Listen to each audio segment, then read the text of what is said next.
Bismillah, alhamdulillah. You're watching the mailbox. We've got a website called islammailbox.com. I'm Yusuf Estes, and the questions that are coming in today are a bit concerning to me. This one is asking about terrorism in the Qur'an. And another one is asking about why does it say in the Qur'an to kill all the Jews and Christians? Well, let's put those two together and come up with a quick answer, and then tell you that the website is going to give you in-depth what Islam really says about this. There is nothing in the Qur'an that allows us to kill anybody, regardless of their religion,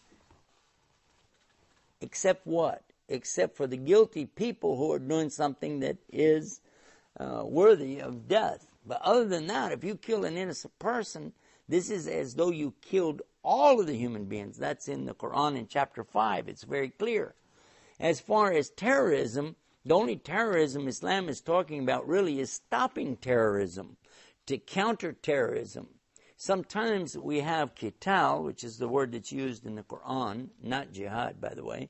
We have qital, and this is to combat against those who are committing acts of aggression, terrorism, violence, kidnapping, and so on. So all of this kind of discussion about terrorism in Islam, you have to understand that it's Islam who's the enemy to terrorism, the enemy to terrorists, and Islam is having the cure by the human beings coming together collectively to stop terrorism by our hand, if we're able to speak out against it, if that's all we can do, and at least to hate it with all our hearts, and certainly that is the weakest of faith.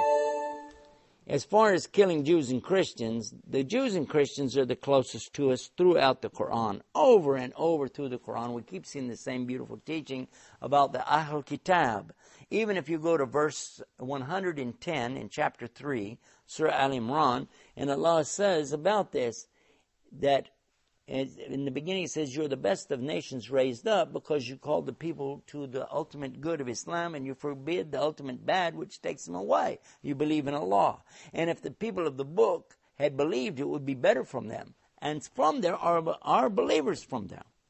But most of them are disobedient to Allah. So we've learned a very valuable lesson, I think, in these two questions, putting them together, that Islam is not accepting terrorism, and terrorism is not a part of Islam. And if people are representing that to you, then they've got the wrong twist on Islam. You can write to us and visit our website to get a lot more details on these questions, certainly, and that's islammailbox.com. islammailbox.com. Send me your question. I'd like to have it here on the mailbox. Till then, peace. Assalamu alaykum.